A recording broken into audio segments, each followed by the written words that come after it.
Live from the most watched station in Central Texas, this is KWTX News 10 on your side.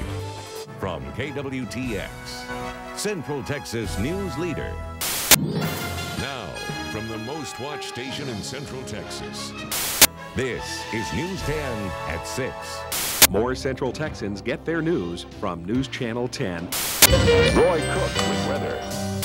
This is News Channel 10 tonight. News Channel 10 for Central Texas. You're watching News Channel 10. This is Region 10 News at 10.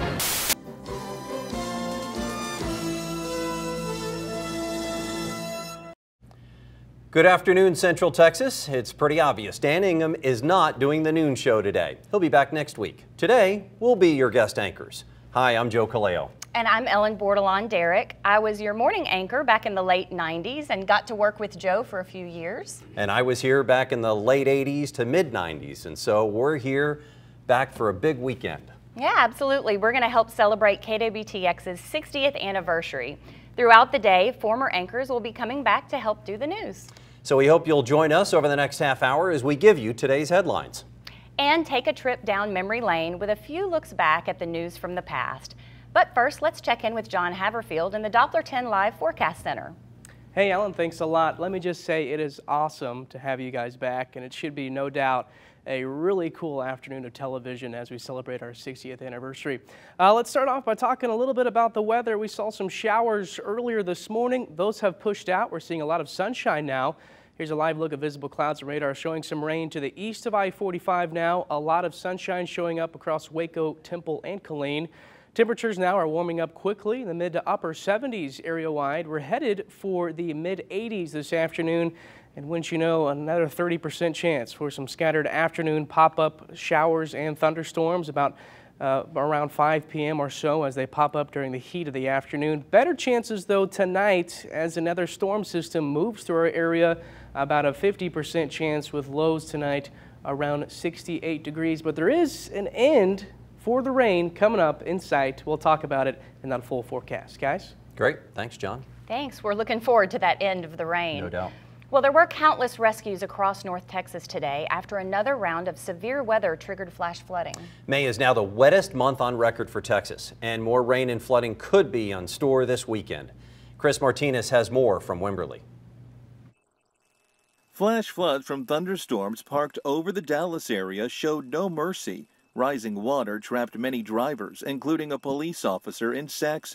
A helicopter plucked him to safety. Other drivers were caught by surprise, too. Many had to abandon their cars under this overpass. I tried to turn the car back on. They wouldn't turn on. And when I opened the door, all the water came in. Officials say as much as 7 inches of rain fell in some areas. Streams snaked through neighborhoods, forcing people from their homes. I'm talking about the water was risen up to my neck. Like, how scary. That was very scary. The raging floodwaters also cut off streets in Johnson County, southwest of Dallas. The water pushed this car right off the road. Here in Wimberley, heavy rain overnight forced the Blanco River to swell again. Crews searching debris along the banks discovered another body last night. More than 10 people are still missing in Texas, including members of 3 families swept away in their vacation home. The Colorado and San Jacinto rivers are the big concern now. They're expected to overflow in the coming days, possibly leaving entire communities underwater. Chris Martinez, CBS News, Wimberley, Texas. As the water recedes, search crews are finding more bodies. The latest victim was an 87-year-old man in Houston. The hunt is on for a third suspect after an Oklahoma officer is shot on a chase. Police say 2 people are in custody and they're searching for a third suspect in Kansas. Yesterday, an officer helping a police chase was shot. We still don't know that officer's condition at this time. Police say 2 of the suspects from the SUV were caught when police used spike strips.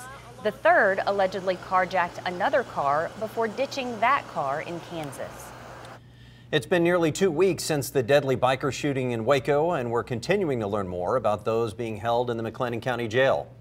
Bikers from all over the state are expected to meet next Sunday in a silent protest, where it's expected they will ride throughout the city carrying signs. Yesterday, 3 bikers were freed when their bonds were reduced to $25,000 from $1 million. And as a result of an agreement with prosecutors, they will have to wear leg monitors, avoid contact with other biker gang members, and not drink or use drugs. Meanwhile, more than 30 complaints have been filed against the jail over the treatment of inmates. He's one of the ones that helped get people in the freezer, because with the video that they're talking about, it shows on there the people that are helping him, and he's one of those 3. Never been arrested, never had a criminal record, maybe had a parking ticket, he said. And yesterday we learned there was a surprise inspection by the state regarding those complaints at the jail. However, officials with the Texas Commission on Jail Standards said the inspector found no merits to the complaints.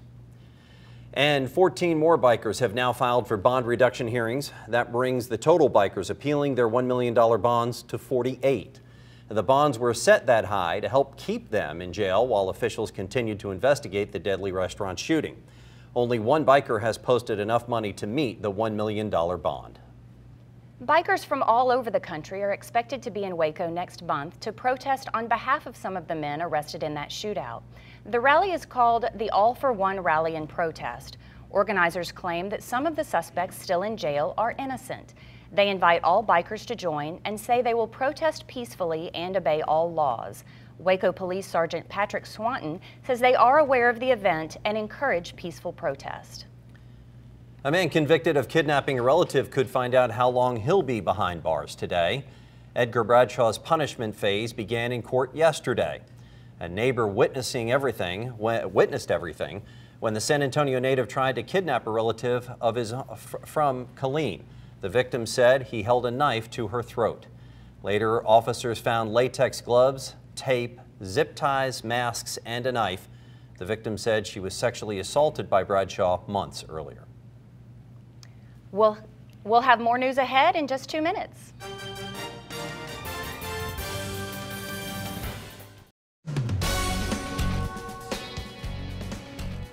The people you know, the news you trust. You're watching KWTX News 10.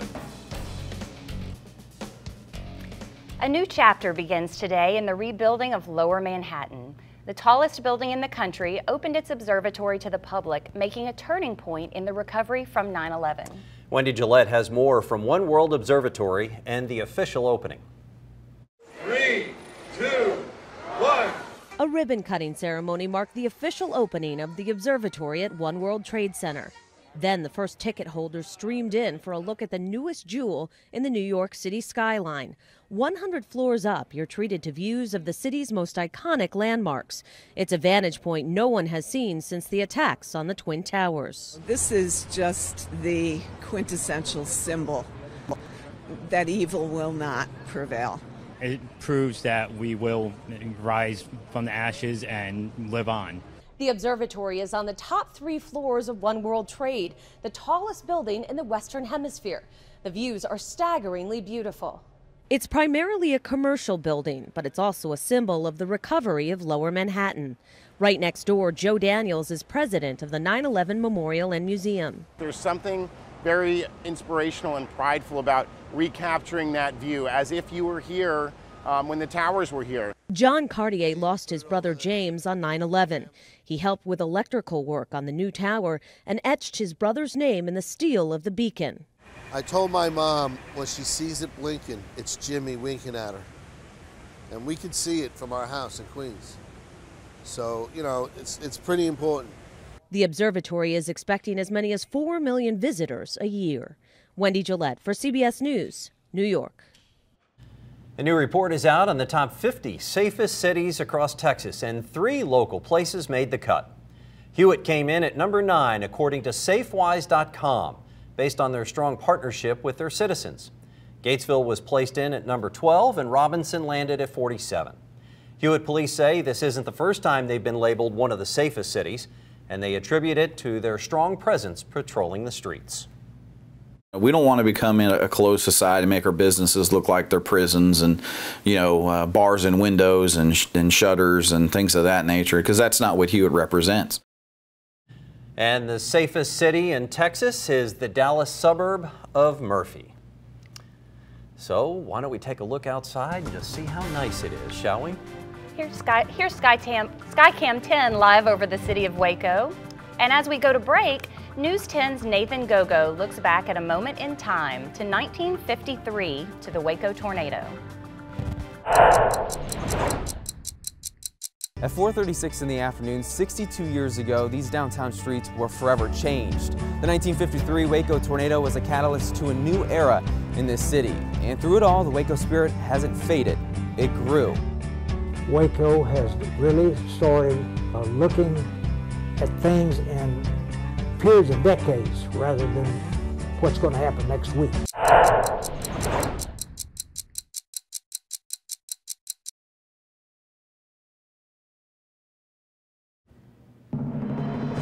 Tracking, alerting, protecting. KWTX News 10 is the Weather Authority. Alrighty, good afternoon everybody. Happy Friday to you. And it looks like a happy Friday out there. We're seeing a lot of welcomed sunshine. That's something we haven't seen in a little bit of time. As you know, yesterday we saw some showers and storms across most of central Texas during the afternoon, and then a large thunderstorm complex moved through late last night, early this morning. But right now things have cleared out, looking at a lot of sunshine. We're going to stay that way over the next few hours. We could see some more redevelopment of some more afternoon pop-up thunderstorms across central Texas. Another thunderstorm complex moves closer into our area late tonight. Once again, still on that repeat pattern for the next day or so. All right, there's that rain well to the east of our area, east of Centerville now, but a lot of sunshine across the main central Texas area. And right now we're seeing a flash flood watch in effect until tomorrow at noon for the counties you see in this light green color. That does include Waco, Temple, Killeen, pretty much most of our area, because the potential is still there for some more flooding rains, especially overnight tonight.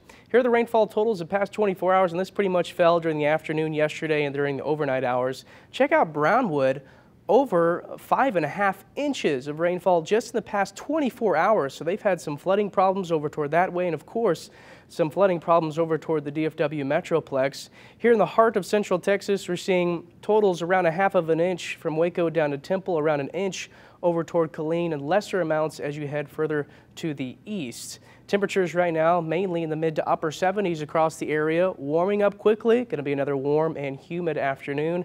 Highs today will be in the lower to mid 80s. And the current winds are out of the south, kind of variable now, out of the south and west at about 5 to 10 miles per hour. 84 will be the high today by 5, a 30% chance for some afternoon pop-up showers and storms. South winds today. By 10 p.m. that chance goes up to about 50% chance as another line of thunderstorms starts to approach our area from the north and west. 75 by 10 tomorrow morning, 68 with lingering showers and storms across the area.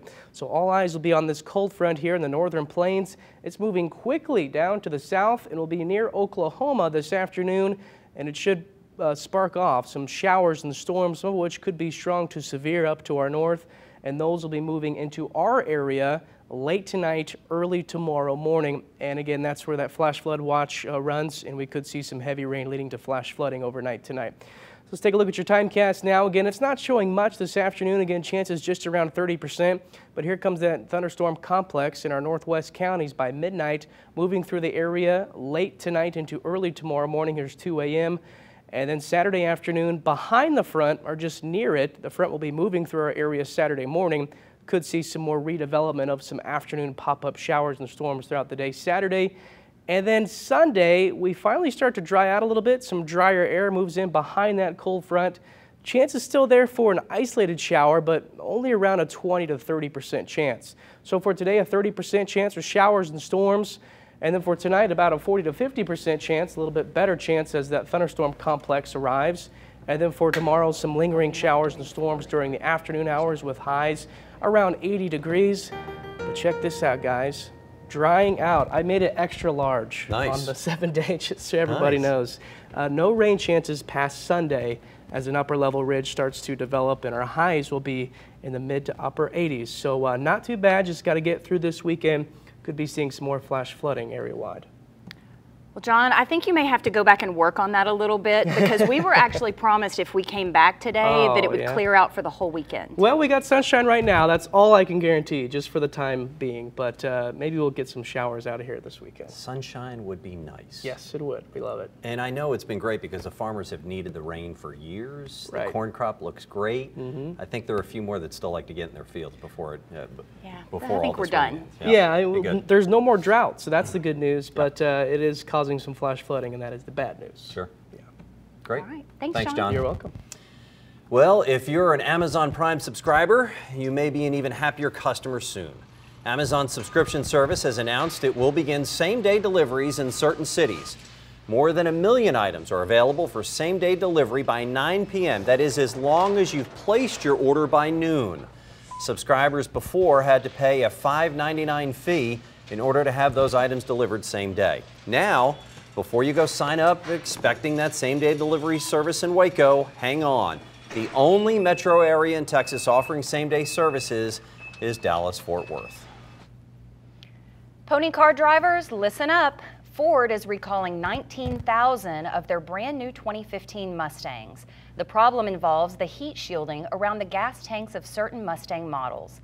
Ford has also issued a much larger recall of several Ford, Mercury, and Lincoln models. The problems lie in the car's power steering systems. Owners of affected vehicles can expect a free repair notice from Ford in the near future. Coming up on the news at noon, a look into the past, into News 10's pasts, and live commercials, and the man that made them all happen. We'll be back in 2 minutes.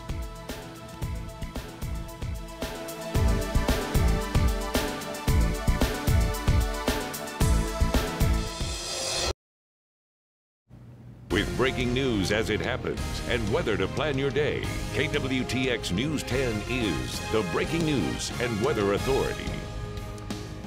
Well, if you can think back this far, before there were computers that controlled every part of the news operation, everything you saw was on tape and film. Something many viewers today might not know is commercials used to be live, with station members and hired actors filling the roles. Let's take a look at some of News 10's history as we celebrate the 60th anniversary. Hurry, hurry, hurry, folks, to the Olin Dollar Department Store, 714 Austin Avenue in downtown Waco. Every day is Dollar Day. That's right. Many times a live commercial was made in the studio.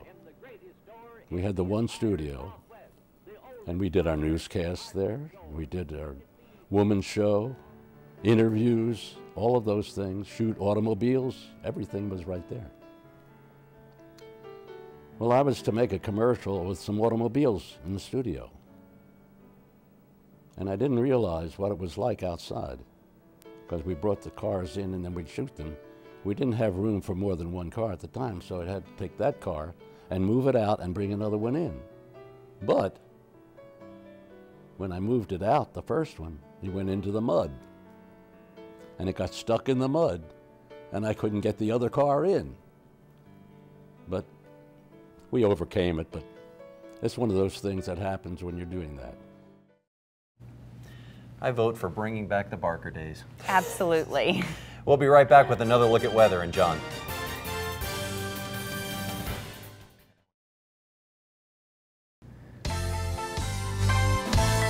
Alrighty, we have some more rain chances this afternoon, a 30% chance, better rain chances overnight tonight. Finally starting to wind down Sunday, and look at that, drying out next week as an upper level ridge forms, and no rain chances past Sunday.